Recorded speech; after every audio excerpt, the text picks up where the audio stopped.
Hello everyone, it's Clint, where I teach you guys how to play the guitar easily and in detail.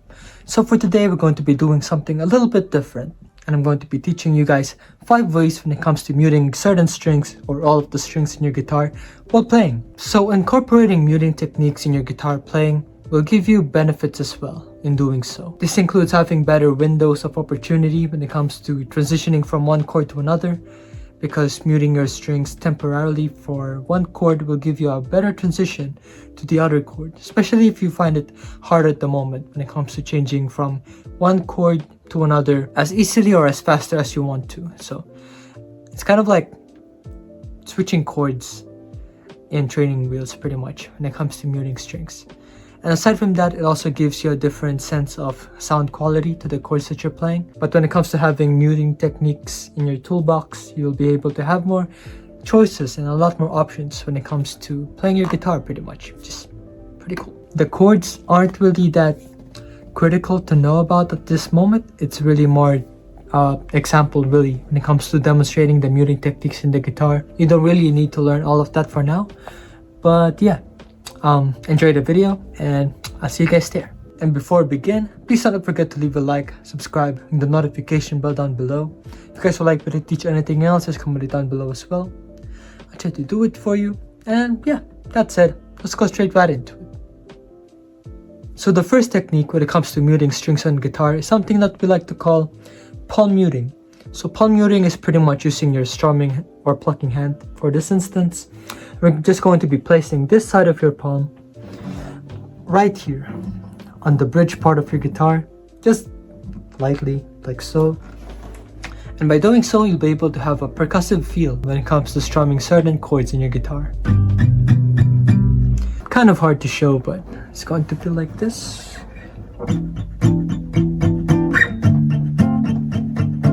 Here's without the palm muting technique, and here's with.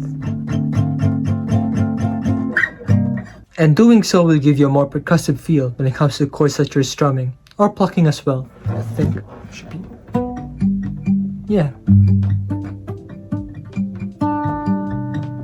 But personally, or I think usually, it's usually used when it comes to strumming anyway, so it's going to.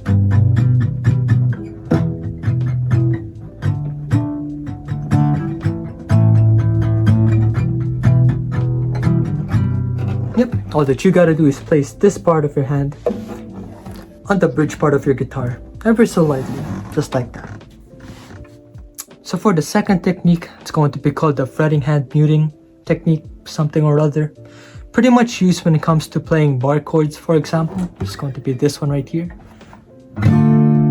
So if you're playing this chord, for example, it's going to be the D minor chord in this case, and you want to change from the D minor chord to a G, or if you want to change from a B minor chord to a G. Sometimes it's kind of hard to change between these two chords for some people, and an easier way when it comes to transitioning between these two chords is going to be the fretting hand technique. It's going to be like this. Yep. Which is pretty much just going to be involving releasing the pressure on your chords to create that mute or dead sound. And by doing so, you'll be able to transition to the next chord much smoother. It's going to be. Yep.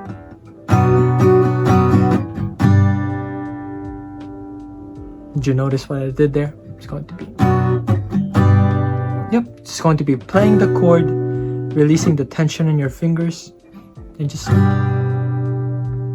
move on to the next chord. It's a lot more easier or more convenient to use with the bar chord, because if you're just going to be releasing all of the tension in your strings, it's just way easier to incorporate with this technique, you know what I mean? Especially for bar chords that use the entire strings in your guitar as well. It's going to be much easier when it comes to muting these strings in your guitar by using the fretting hand technique, of course. Now this next technique, in my opinion, is much more suitable for open chords such as the D major chord, as this is going to be called the string skipping technique, something I just heard somewhere, which is pretty much just going to be relying on your accuracy when it comes to just strumming specific strings in your guitar. So for example, for the D major chord, usually we kind of mute this with another technique. But for example, if you kind of forgot to use the other parts of your hand, we're just going to be plucking these 4 strings, or at least try to in this case. So technically there's not a lot of muting strings going on. It's more like ignoring certain strings in your guitar to mute them essentially. It's going to be like that. Or like this. Because if I include all of the strings in your guitar, it's going to sound a lot messier. So make sure that you just don't play these strings that aren't included in the chord shapes of whatever chord that you're playing. And yeah, that's going to be our string skipping technique pretty much. Which brings us to the 4th technique, which is going to be the thumb muting technique or thumb muting method or something like that. Once again, using the D major chord, the open chord variation as an example. You know how in the string skipping technique, we only just strum those specific 4 strings in this chord shape and not including these ones? Now with this one, you can pretty much strum all of the strings because you're going to be muting the unwanted strings, which is going to be the lower E string and the A string in this case, with your thumb, like so. You don't press on it, you just let it rest there to create that muted sound. It's going to be like this.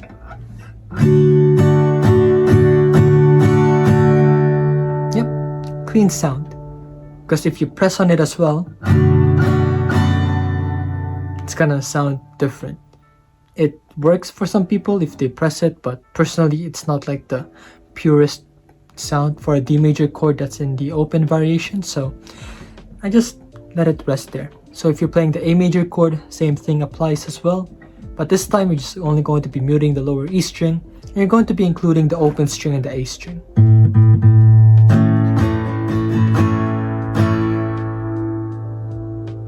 Pretty cool. And so for the last technique, this is what I like to call the hand tap method, technique, maneuver, something. I just make the names up as I go, to be honest. But pretty much it's just going to be involving this hand right here. Whenever you finish playing a chord, you just tap the strings pretty much. So it could be in whatever chord that you're playing. It's going to be an easy way when it comes to transitioning chords as well. So it's going to be like this, especially if you're a beginner and it's kind of hard to transition between one chord to another. Muting the chords temporarily will give you a much more bigger and easier window when it comes to transitioning from one chord to another. So it could be from G, tap, then D.